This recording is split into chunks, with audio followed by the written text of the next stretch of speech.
Una de las grandes bendiciones de un creyente es la vida en comunidad. Dios nos salva para reconciliarnos con Él, pero nos hace también o nos inserta en su cuerpo, que es la iglesia, en la familia. Y nos hace parte de una comunidad local, es como entendemos que así lo ha diseñado el Señor. Y no solo que la iglesia es, o pertenecer a una iglesia es un valor agregado para el cristiano. No, yo soy cristiano y voy a la iglesia. Como si pudieras ser cristiano sin estar en la iglesia. La vida en comunidad, la vida como parte de una iglesia es esencial, de hecho es mandatorio para el cristiano, es parte de ser cristiano. Ser cristiano implica pertenecer al cuerpo de Cristo y expresar la fe en una comunidad local de creyentes, comprometerme con ellos. Así que debe ser, de hecho, nosotros como cristianos debemos buscar intencionalmente esa vida en comunidad. No debemos verla como algo que puede que a algunos les cueste más que a otros, pero al que le cuesta más se esforzará más. Y al que le cueste menos, pues se esfuerza menos, pero al final todos tenemos que involucrarnos en la vida de los demás. Y ese involucramiento, que no es opcional, sino que es mandatorio por las Escrituras para cada cristiano, trae retos. Y esos retos es cómo vivimos nuestra fe en un lugar donde quizás algunos piensen diferente de nosotros o vivan su fe de una manera distinta a como nosotros la vivimos en algunos aspectos. El reto es poder tener unidad cuando vivimos nuestra libertad cristiana juntos. Ese es un reto. Antes de que viniera la Reforma Protestante, hace unos 500 años, las personas seguían ciegamente lo que determinaba la iglesia. Si la iglesia decía, no puedes comer carne el viernes de la Semana Santa porque es pecado, ¿qué hace la gente? Pues no come carne, porque eso es pecado. Y ya. Nadie podía y ni tenía la capacidad, ni tenía la información a su alcance para decir, ven acá, ¿dónde dice eso? ¿Verdad?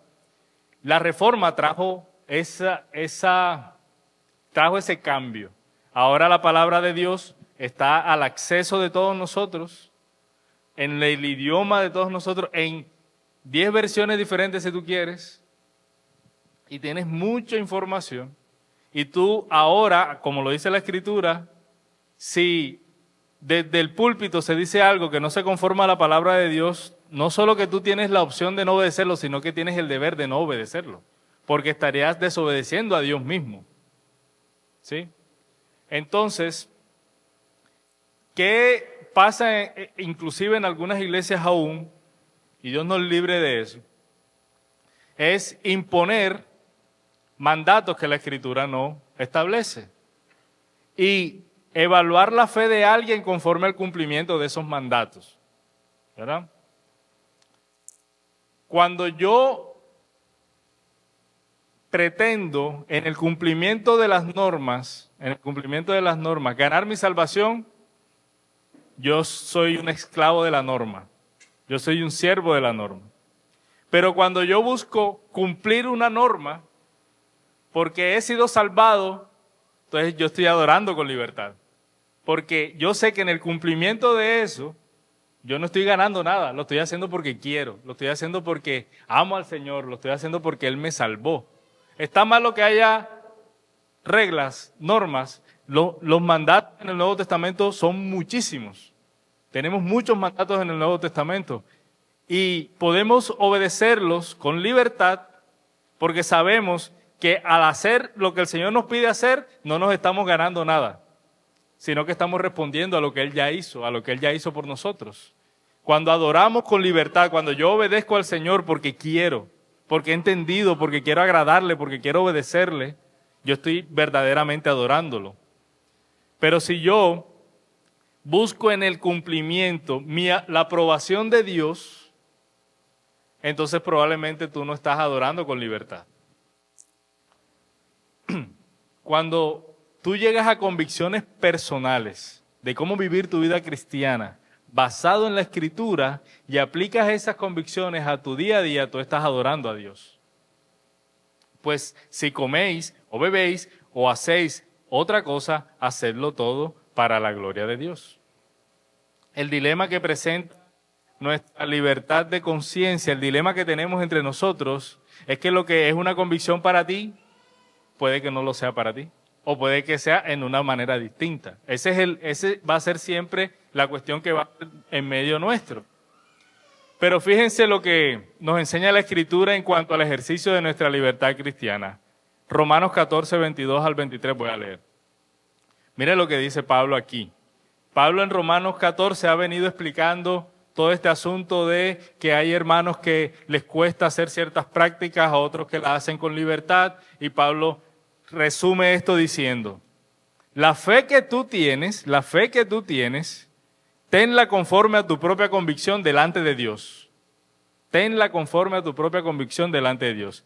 Dichoso el que no se condena a sí mismo en lo que aprueba, pero el que duda, si come, se condena, porque no lo hace por fe. Todo lo que no procede de fe es pecado. ¿Cuál es el punto aquí? Si yo voy a decidir, un ejemplo, no ver televisión, porque he entendido que no debo ver televisión, esa decisión debe estar basada en tu entendimiento de la Escritura.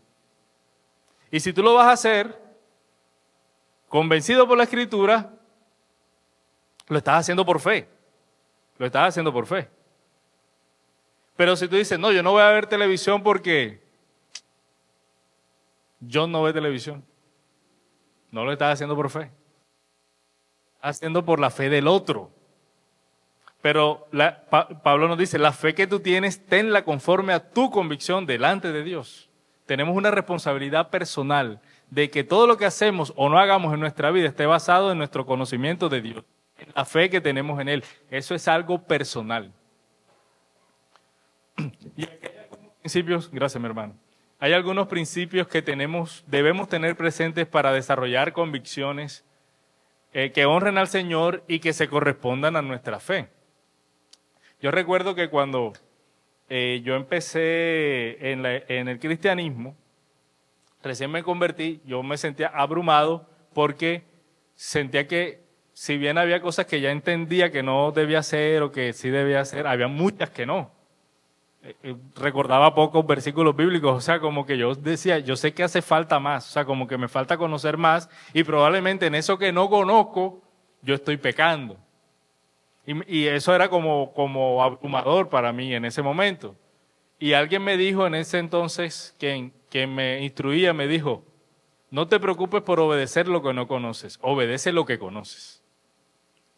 Y tiene mucho que ver con este pasaje. La fe que tú tienes, tenla conforme a tu convicción delante de Dios. Nosotros tenemos que ir creciendo en el conocimiento del Señor, madurando nuestras convicciones y respondiendo a ese conocimiento obedientemente. Entonces aquí hay algunos principios que podemos tener presentes para cultivar esas convicciones de las que estamos hablando. Primero tenemos que ser responsables y diligentes al establecer nuestras convicciones. Lo que les decía, no vivamos la fe de otro. Alimenta tu conocimiento del Señor de manera responsable. Estudia, si tienes dudas en algún tema, estudia, pregunta, busca consejo hasta que tú llegues a una conclusión allí y tú digas, ok, yo voy a dejar de hacer esto o voy a hacer esto porque estoy convencido de que la Escritura me pide eso. Pasa tiempo meditando en las razones por las cuales estás tomando estas decisiones. ¿Sí se escucha, verdad? Sí. Presta atención a si tu manera de hacer ciertas cosas no está influenciada por el mundo, la manera en cómo crías a tus hijos, la manera en cómo te vistes, la música que oyes, todos los temas que hemos estado tocando. Medita en eso. Nosotros podemos cometer errores e inclusive podemos estar pecando porque no estamos meditando, porque estamos siendo como lo que muestra el proverbio, estamos siendo simples, tragamos entero. Todo lo que nos llega creemos que es bueno, necesitamos discernir y esa es una responsabilidad personal. Porque alguien puede decir, no, es que en la iglesia no me han enseñado eso. En la iglesia no me han dicho nada. No, tú eres responsable delante de Dios de vivir tu fe de una manera que agrade a Dios. Tú eres responsable, tú no le puedes echar la culpa al hermano del eco, o al pastor de la iglesia, o a, qué sé yo, a tu, al líder de aquí que nos dirige en adoración. Ah, no, porque como él hace eso, entonces yo puedo hacerlo. No, cada uno es responsable y hay que ser diligentes y responsables para indagar y seguir meditando en las decisiones, lo que hacemos día a día. ¿Por qué lo hacemos? Lo estamos haciendo para la gloria de Dios. ¿Basado en qué? ¿Por qué le da gloria a Dios? Lo otro, cuando desarrolles convicciones en algún tema y veas que otro hermano piensa diferente, convérsalo. Puede que quizás tu convicción necesite ser pulida o quizás estés equivocado. Entonces, compartimos nuestras diferencias y conversamos sobre nuestras diferencias con humildad, con gracia, con respeto, desde la posición de que, oye, yo también puedo estar equivocado, o yo también puedo ayudar a mi hermano a ver su error, y vamos y lo conversamos. Eso está bien, no te ocultes. No, para eso estamos en la iglesia. Oye, mira, yo tengo esta posición respecto a las redes sociales, un ejemplo. Mira, yo estoy convencido de que no debería hacer esto, no tal, o la debería usar para esto, tal, porque he entendido esto y esto y esto. ¿Tú qué piensas? Porque yo te veo ahí metido todo el día. Un ejemplo. Bueno, no lo dije con humildad, pero esa es la idea, ¿no? Oye, hermano, yo te veo, por favor, cuéntame, no, eso no representa una tentación para ti, para mí sí, vamos a mirarlo. Está bien. No todos tienen el mismo carácter, las mismas debilidades, las mismas tentaciones, y está bien. Así que es bueno conversar sobre eso para fortalecer tu convicción o para nutrirla o inclusive corregirla si es necesario. La libertad de conciencia, hermanos, no es simplemente el derecho a hacer lo que tú crees que es correcto. Eso no es libertad de conciencia. Como para mí está bien, entonces yo lo puedo hacer. No. Es la responsabilidad que tenemos cada uno de discernir cuál es la voluntad de Dios a través de la Escritura en cada aspecto de la vida. Es una responsabilidad personal de nosotros discernir qué hacemos como personas, como familia, como parte de la iglesia. Te lo voy a poner un ejemplo, hablando de redes sociales. Yo he llegado a la conclusión, esto es personal, lo que les voy a decir, de que no tengo instaladas las aplicaciones en las redes sociales en las que tengo usuario en mi celular. Es una convicción. Si necesito algo, la instalo, veo lo que voy a ver y la desinstalo. ¿Sí? Y he llegado a esa convicción por ciertos asuntos que he entendido en la Escritura. Y tengo un vigilante para eso, que es mi hija mayor. Ella es mi supervisor de que no las tenga instaladas. Yo le digo, pregúntame, porque no las quiero tener instaladas y porque también siento que en ocasiones eso me distrae de cosas que tengo que hacer. Ese es un ejemplo. Esa es una práctica personal. En mi casa hay ciertas prácticas que tenemos como familia. El consumo de televisión, ciertas cosas. Lo tenemos y lo hemos determinado con base en nuestro conocimiento y porque también nos conocemos. Sabemos que hay cosas que son un peligro para nuestra vida como familia o para nuestras hijas y demás. Por ejemplo, otro ejemplo. Yo estoy convencido también personalmente de que el día que nos reunimos como iglesia, ¿qué tipo de ropa voy a usar? Un ejemplo. Entonces, una de las cosas que yo creo es que por lo menos debo venir vestido como voy al trabajo. Por lo menos. Eso es como yo lo creo. Porque normalmente para ir a trabajar en mi trabajo tengo que vestirme de una manera, digamos, decorosa. Entonces, si el Día del Señor o esta reunión es mucho más importante que una reunión de trabajo, por lo menos yo debería considerar vestirme de una manera decorosa. ¿Sí? Ahora bien, puede que un hermano vista de una manera diferente. Yo tengo mi convicción, él tiene la suya, o quizás nunca se ha preguntado si debería revisarlo. Entonces, conversar estas cosas es bueno entre hermanos, pero yo no debería decir en mi casa o a otro hermano decir, mira, yo soy más espiritual porque yo el domingo vengo con camisa clásica. Que este hermano que este hermano viene en polo o en suéter. No, no. Yo no soy más santo que él, ni menos santo que él, porque no tenemos, digamos, yo no puedo decir que él está pecando porque viene vestido así, por ejemplo, ¿verdad?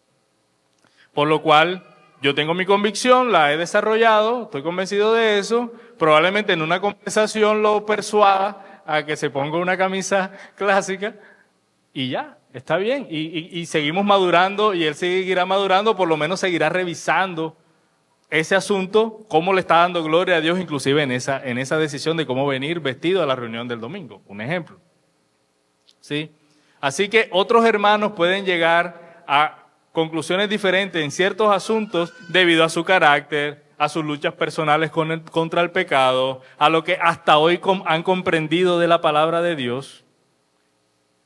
Y está bien, podemos vivir en unidad a pesar de esas diferencias. La libertad de conciencia no debería ponernos en una lucha religiosa de quién es más santo, más consagrado o más obediente. No es una competencia de obtener el miembro del mes. No se trata de eso. La libertad de conciencia lo que hace es que cada persona, cada familia, desarrolle convicciones bíblicas. Ese es nuestro llamado. Que si comemos o bebemos o hacemos cualquier otra cosa, lo hagamos para la gloria de Dios. Para tú estar convencido de que estás viviendo para la gloria de Dios, tú tienes que ir a la Escritura, entender que Dios pide de ti en ese aspecto de la vida y tú puedas vivir, mira, yo esto lo estoy haciendo y estoy convencido de que estoy viviendo para la gloria de Dios en este asunto. A eso estamos llamados a vivir, a no ser ligeros.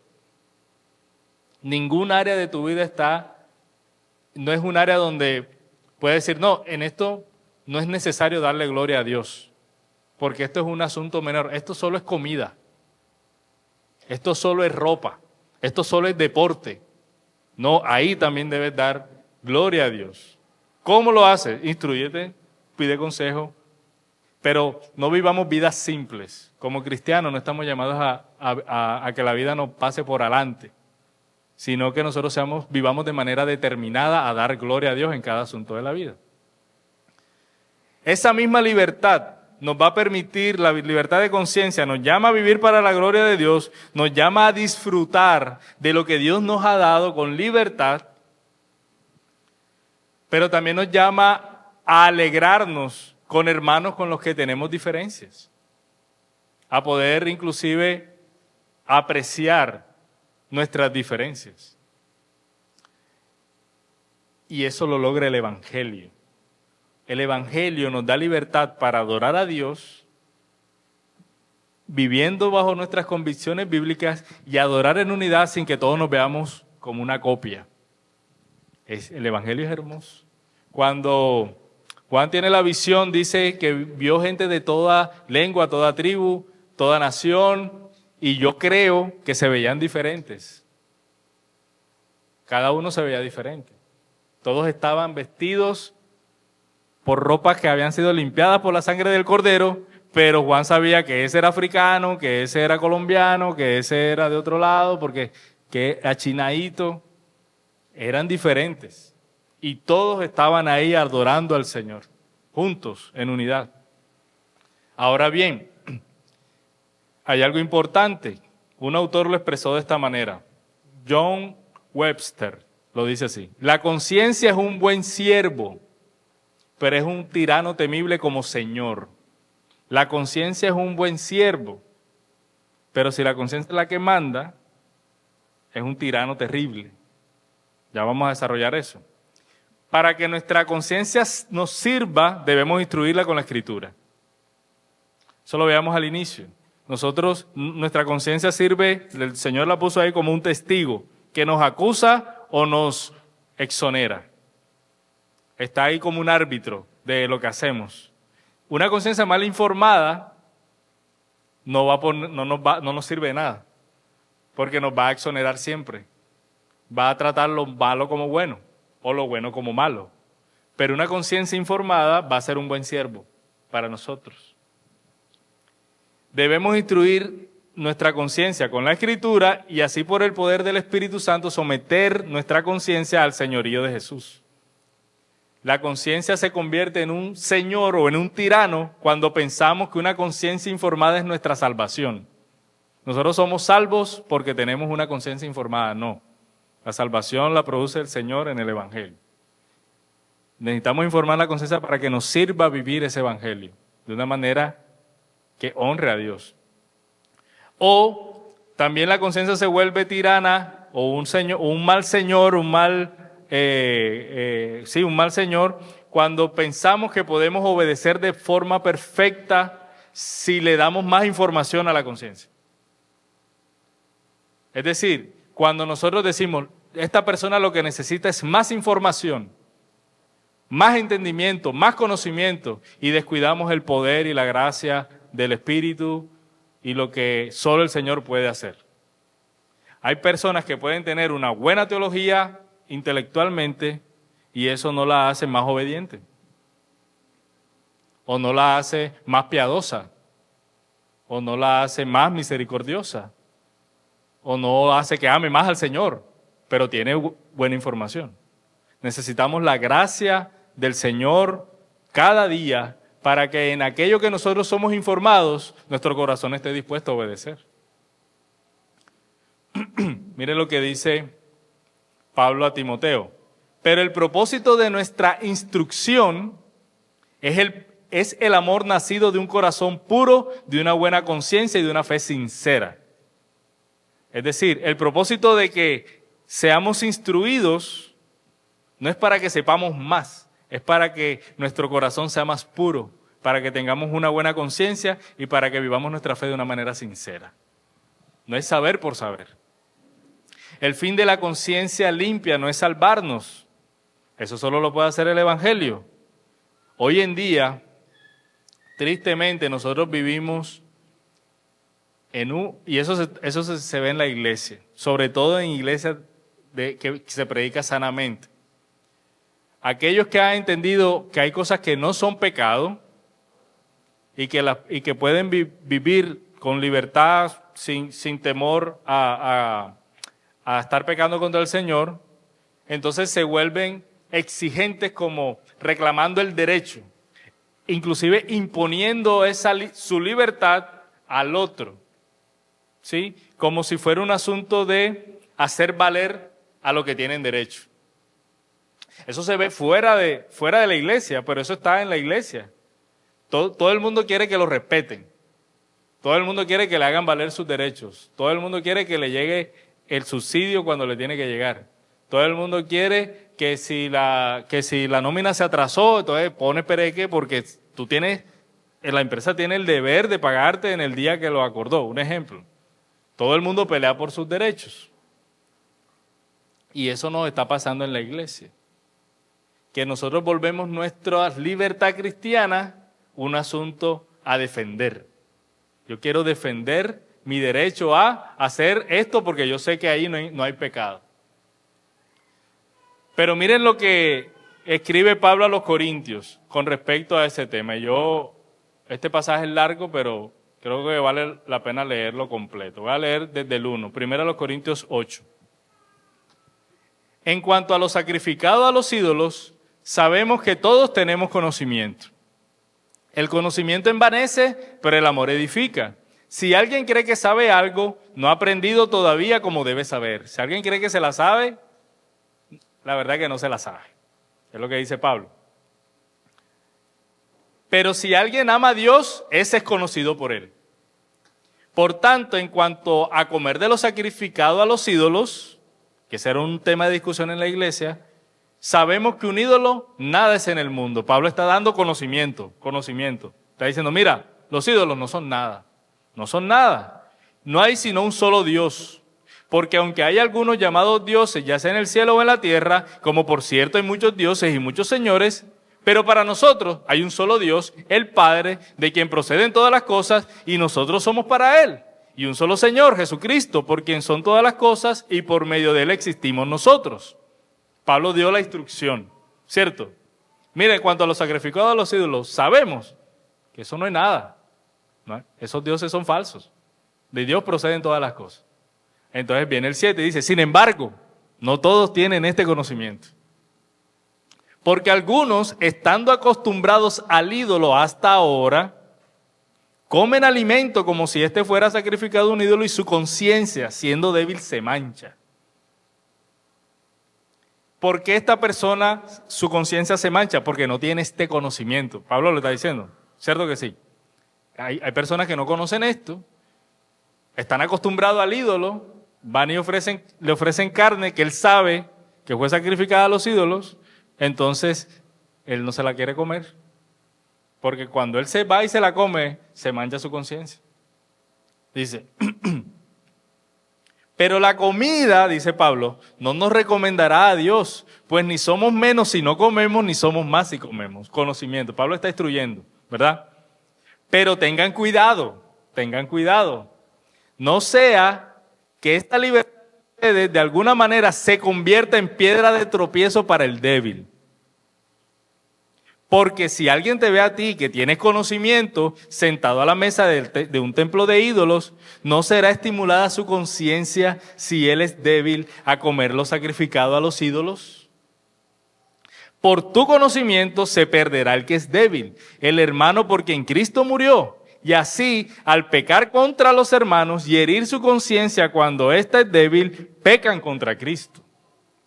Por tanto, si la comida hace que mi hermano caiga en pecado, no comeré carne jamás para no hacer pecar a mi hermano.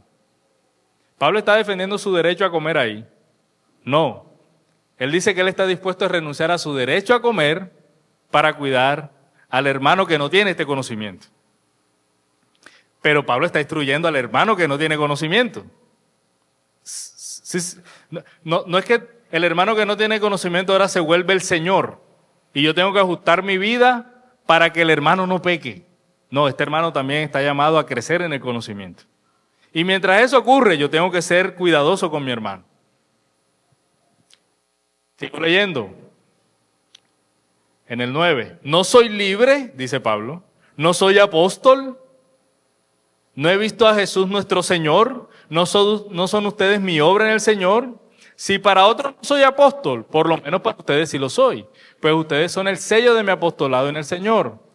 Mi defensa contra los que me examinan es esta. ¿Acaso no tenemos derecho a comer y beber? ¿No tenemos derecho a llevar con nosotros una esposa creyente, así como los demás apóstoles y los hermanos del Señor y Cefas, Pedro?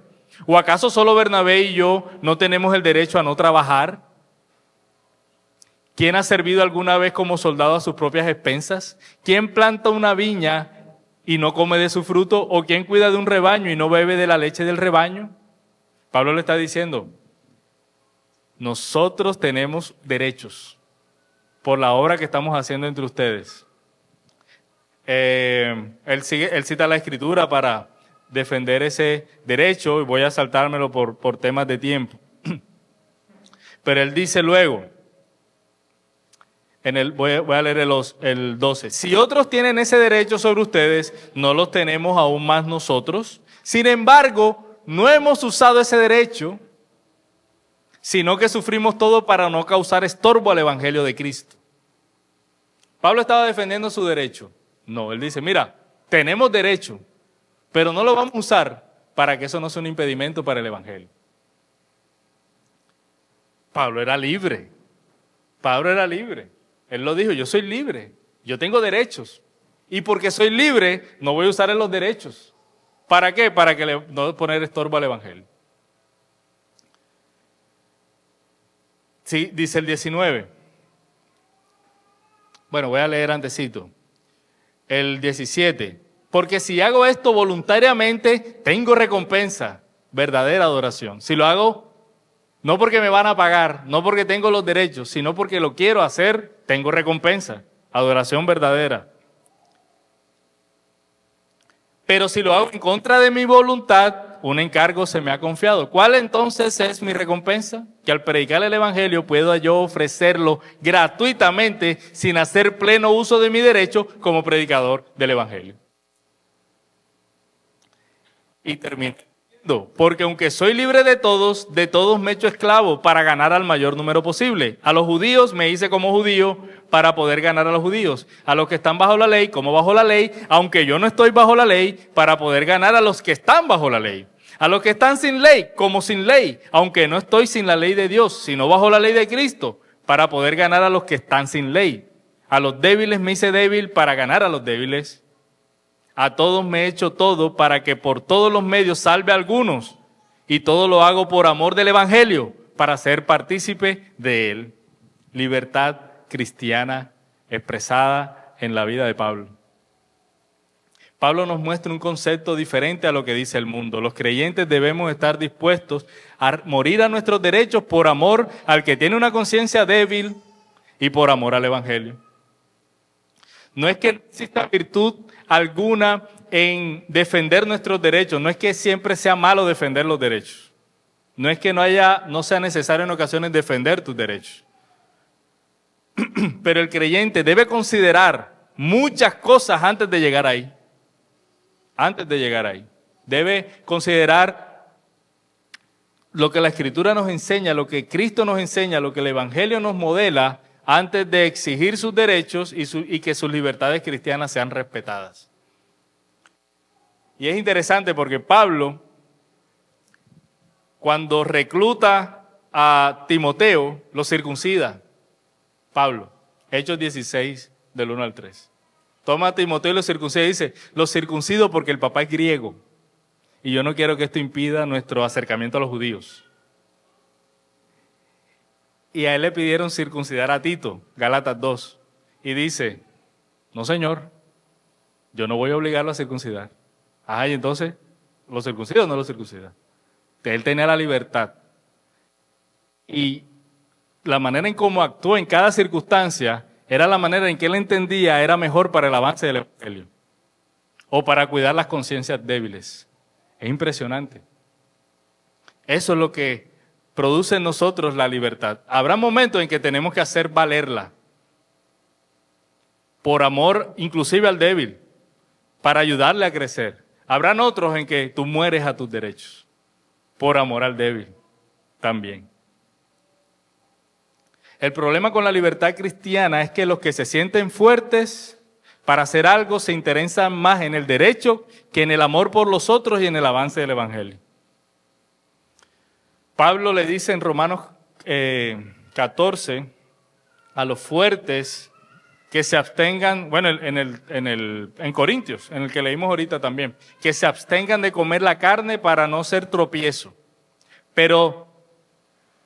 Y él dice que él está sacrificando sus derechos de llevar una esposa, de que lo sostengan, para no entorpecer el avance del Evangelio. Entonces, aunque tengamos libertades, debemos ser conscientes que hay prioridades que están por encima de nuestros derechos. Y es servir y amar y que el Evangelio avance. Si yo tengo que morir a mis derechos, por eso es lo que hay que hacer. Es lo que hay que hacer. Así que tenemos dos extremos. El que tiene una conciencia que necesita ser instruida, necesita conocimiento. Y el que tiene ese conocimiento necesita amor. Para que pueda morir a lo que entiende que es libre de hacer por amor al otro y porque el Evangelio avance. La práctica de actividades que conocemos que no son pecado podrían llevar a hermanos sin conocimiento a pecar. Y nosotros tenemos que cuidar a nuestro hermano. El débil no debe quedarse en la ignorancia, sino que debe buscar ser discipulado para que su conciencia sea informada por la palabra de Dios y no por su experiencia o por sus sentimientos. No, hermano, es que yo siento que si yo hago esto, no, que dice la palabra de Dios. Eso es lo que, no, es que a mí me pasó que cuando, no, vamos a ir a la palabra de Dios. Tú no puedes vivir tu vida cristiana a punta de pálpito. No, eso no necesariamente significa que el Espíritu está moviéndote, no.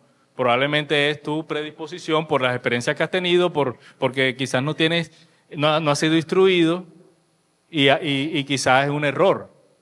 Y estás dejando de disfrutar tu libertad cristiana. Dice Pablo, porque para libertad fue que Cristo nos hizo libres, por tanto permanezcan firmes y no se sometan otra vez al yugo de la esclavitud. el pastor Joselo en uno de sus libros dice, una conciencia informada nos permite disfrutar realmente de lo que podemos en libertad. O sea, la conciencia informada nos permite disfrutar de aquellas cosas que podemos disfrutar con libertad, pero también restringirnos en lo que debemos restringirnos por amor a otros y para que sea un reflejo de la santidad de Dios. Hermanos, para concluir, como pasa con muchos de nosotros, y yo soy también un ejemplo de eso, la mayoría de los que están acá han estado viendo cada tema en la serie y el domingo que se habló de la música empezaron a revisar quizás el tema de cómo estaban con la música y luego el tema de la comida y la ropa. Pero ese impulso a algunos les duró 2 semanas.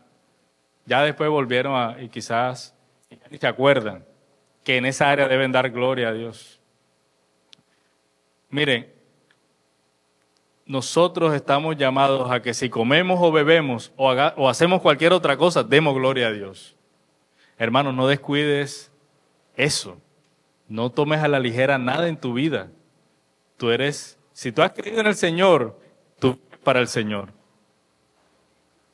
Nosotros no tenemos la vida repartida en cuadritos y entonces estos cuadritos de vida, compartimiento, ahí no gobierna el Señor. No, toda tu vida está gobernada por el Señor, por lo cual en toda tu vida tú estás llamado a darle gloria al Señor, a vivir conforme a lo que Él te pide vivir. Y nosotros tenemos en la Escritura suficiente para nosotros tomar posiciones y desarrollar convicciones fundamentadas en la palabra de Dios para poder vivir nuestras vidas con la libertad que el Señor nos ha dado, pero esa libertad sometida a su gobierno, a su señorío.